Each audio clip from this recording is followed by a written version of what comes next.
আজকে মাননীয়া কি বলেছে শুনেছেন তো? কি বলেছে? হজে যেও না, ভোটটা দাও। বুঝতে পেরেছেন? ওর ভোটটাই আগে, ভোটটাই আগে। ভাবার চেষ্টা করুন, কজন হজে যায় পশ্চিমবাংলা থেকে? 5,000, 10,000। তাই এখন এটা বলছে হজে যেও না, ভোটটা দাও। কালকে বলবে নামাজটা পড়ো না, ভোটটা দাও। পরশুদিন কি বলবে? মসজিদটা বন্ধ রাখো, ভোটটা দাও।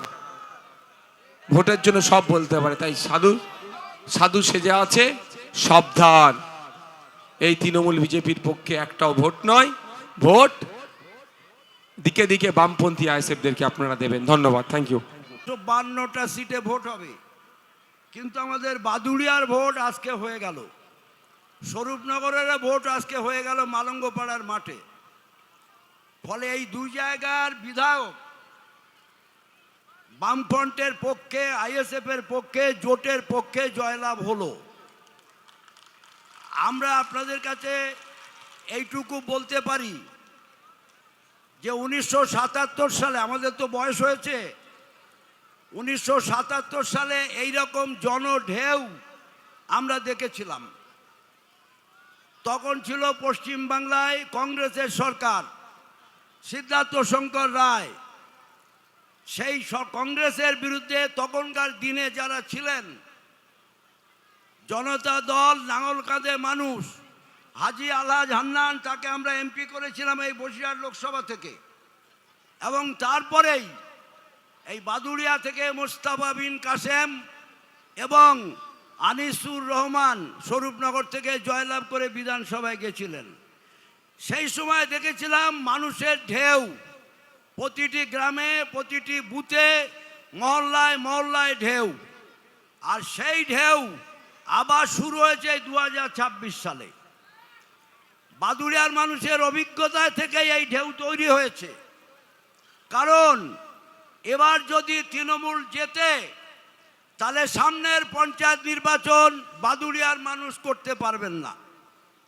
সেই অভিজ্ঞতা বুথে বুথে হয়েছে, দিলীপ স্কুলের মাঠে হয়েছে। ভোট গণনার সময় জিতেছেন একজন, সার্টিফিকেট দিয়েছেন আরেকজনকে। তারই নেতা বিধানসভায় প্রার্থী হয়েছেন, ভোটে দাঁড়িয়েছেন। উনি যদি বিধায়ক হন, তাহলে সামনের পঞ্চায়েত নির্বাচন কিংবা বাদুড়িয়া পৌরসভার নির্বাচন কেউ দাঁড়াতে পারবেন না। যা উনি বলবেন তাই। বিডিও, এসডিও, সরকারি লোক, নির্বাচন কমিশন, এদের কোনো দামই থাকবে না। এই অভিজ্ঞতা থেকেই মানুষ ঝাঁকে ঝাঁকে চলে আসছেন। আর আমি আরেকটা কথা বলতে পারি যে অনেকে আমাকে, আমাদের সবাইকে জিজ্ঞেস করছেন যে এবার বামফ্রন্ট আসতে পারবে তো, আইএসএফ আসতে পারবে তো, শূন্যের গেরো কাটবে তো? আমরা বলেছি শূন্যের গেরো না, এবার বামফ্রন্ট আইএসএফ সরকার করবে। আমরা কিছুদিন আগে ঘোড়াগাছায়, যা জীবনে অত লোক আমি দেখিনি, ঘোড়াগাছায় স্কুল মাঠে সেই বিলের ধার পর্যন্ত হাজারে হাজারে মানুষ জড়ো হয়েছিলেন। এই আমরা যারা এখানে বসে আছি, আইএসএফ, সিপিএম আমরা ছিলাম, ভাইজান এসেছিলেন। এবং সেই মিটিংয়ে উনি একটা কথা বললেন, অনেক কথার মধ্যে, যে এবারে আমরা সরকার তৈরি করব, আর সেই সরকারের মুখ্যমন্ত্রী করব বিকাশ স্যারকে। এটা কিন্তু আমাদের কথা না, কথাটা ভাইজানের। তাহলে বুঝতেই পারছেন আমরা কোন জায়গায় যেতে চলেছি। 294টা আসন, সেই আসন আমরা ভাগাভাগি করে বামফ্রন্টের 242, বামফ্রন্টের সহযোগীদের 242, এমনকি কোনো রাজনৈতিক দল নয়, সামাজিক সংগঠন, তাদেরও 3-4টে সিট দেওয়া হয়েছে। এই সবাই মিলে আমাদের একটাই লক্ষ্য, এই সাম্প্রদায়িক বিজেপি এবং এই দুর্নীতিগ্রস্ত তোলাবাজ তৃণমূল, এদের পরাজিত করো। একটাই লক্ষ্যে আজকে আমরা বামফ্রন্ট আর আইএসএফ এক হয়েছি। আমাদের লক্ষ্য কিন্তু উভয়ের এক। হিন্দু মুসলমান মারামারি লাগাবা বিজেপি, এই আজ আমি আসছিলাম এক জায়গায়, দেখলাম আসামের মুখ্যমন্ত্রী হেমন্ত বিশ্ব শর্মা ভাষণ দিচ্ছেন 20, যোগী আদিত্যনাথ ভাষণ দিচ্ছেন 20, নরেন্দ্র মোদী ভাষণ দিচ্ছেন 20 মুসলমানের বিরুদ্ধে। এখানে যারা আছেন লক্ষ্য করে দেখবেন, 294টা সিটে বিজেপি প্রার্থী দিয়েছে, আমরাও দিয়েছি, কংগ্রেস দিয়েছে, অন্যান্য দল দিয়েছে। বিজেপি 294-র মধ্যে একটাও কোনো মুসলমান প্রার্থী নেই। এর থেকে কি বোঝা যায়? মুসলমানদের এখান থেকে তাড়াবে। এসআইআর এর নাম কেটে দাও। বাপ দাদার 14 পুরুষের আমল থেকে এখানে তারা বাস করছে, তাদের বাড়ির লোকের নাম কেটে দাও। মেনে নেওয়া যায়? এসবের বিরুদ্ধে লড়াই। নয়া ফ্যাসিবাদ আমদানি করতে চাইছে মোদি।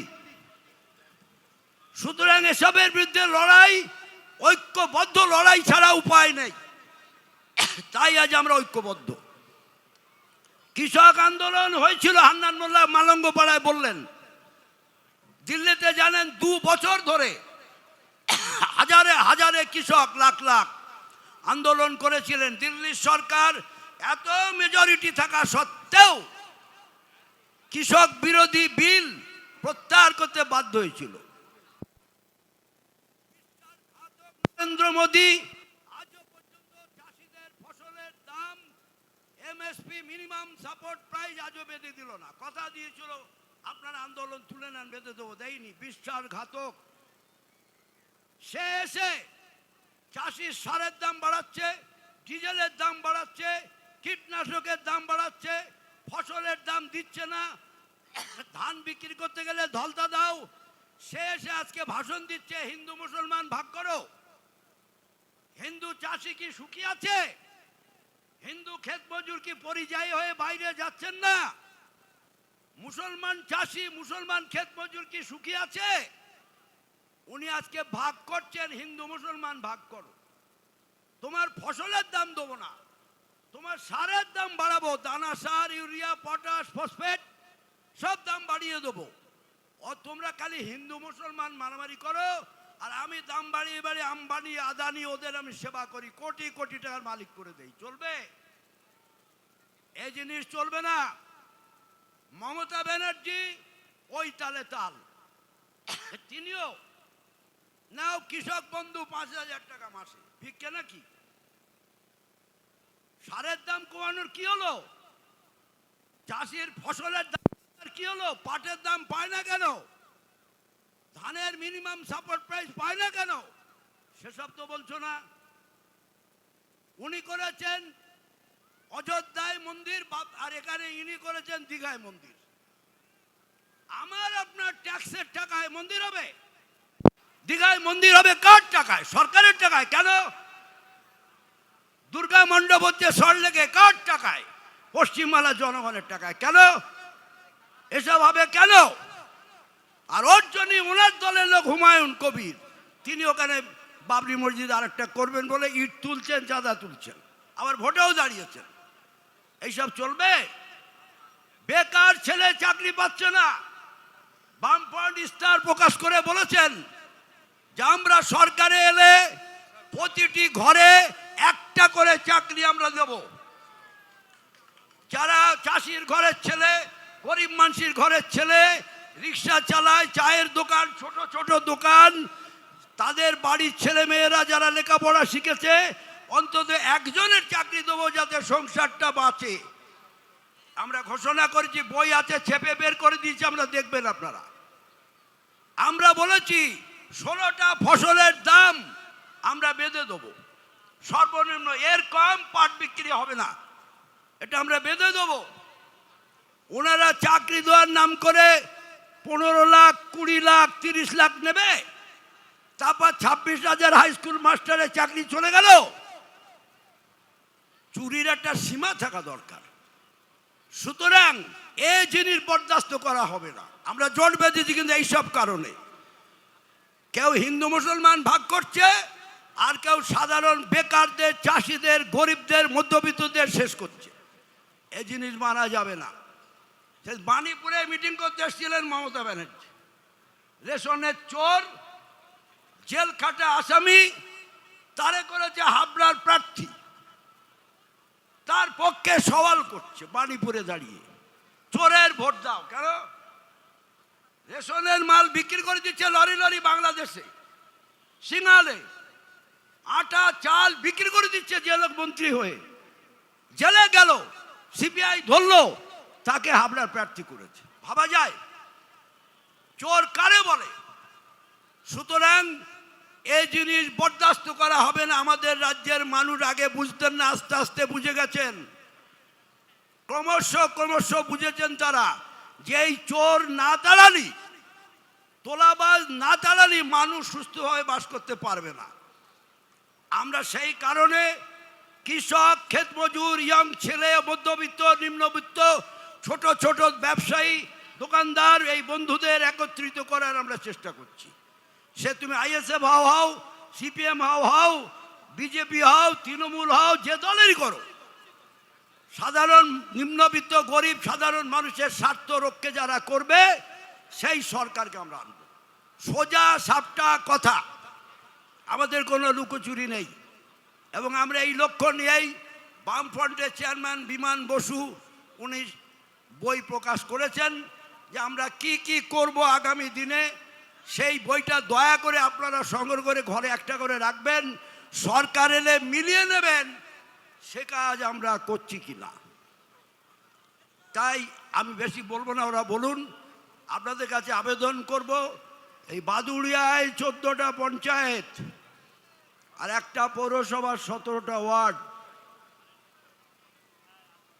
কোনোদিন এরম গণতন্ত্র হরণ দেখিনি, এবার দেখছি।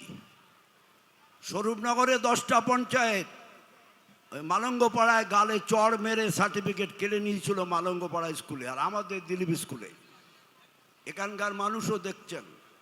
কালকে এই খবর আছে বিথারিতে 107 নম্বর বুথ, 500 লোক তৃণমূল ভেঙে আইএসএফ সিপিএম এ যোগদান করেছে।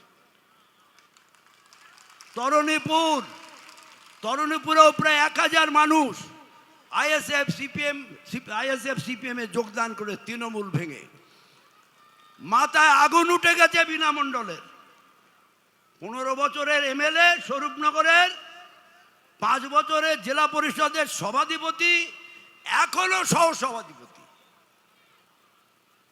12টা অঞ্চলে 12টা কাজ করেনি, খালি নিজের পারিবারিক সুযোগ সুবিধা করেছে। এ তালিকা অনেক, আমি সে কথা বলতে চাচ্ছি না। চরম দুর্নীতিগ্রস্ত, আর এটা হচ্ছে তোলাবাজ। সুতরাং এসবের বিরুদ্ধে আমাদের বাদুড়িয়া থানার কৃষক, ক্ষেতমজুর অধ্যুষিত এলাকা, এইখানকার গ্রামে গ্রামে, বুথে বুথে মা বোনেরা এবং সাধারণ মানুষ ঐক্যবদ্ধ হবেন, এটা আমি আশা করি। এবং এবারকার এই রায় আমাদের প্রমাণ করতে হবে তৃণমূল এখানে শেষ, জিতবে না, এবং সরকার আমাদেরই হবে।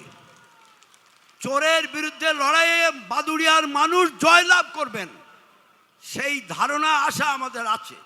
আপনাদের উপস্থিতি, উৎসাহ তাই প্রমাণ করে। এবং আমরা সেই প্রশ্নেই সব গ্রামে যাচ্ছি, উৎসাহ করছি।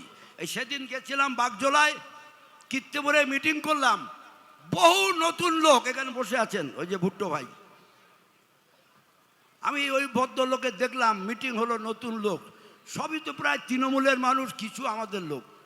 মিটিং হলো, মিটিংয়ের পরে লতিফ ভাই বলছে আমাদের খেয়ে যেতে হবে।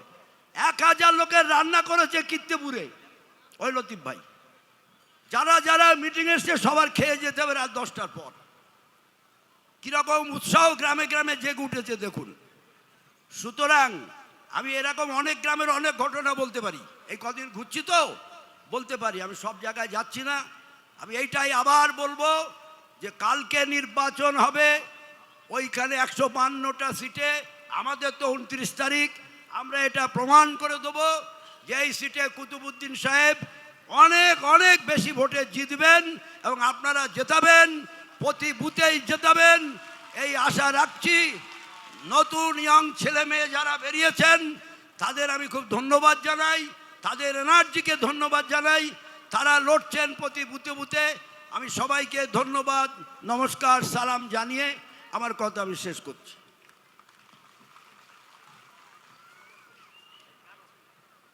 এবার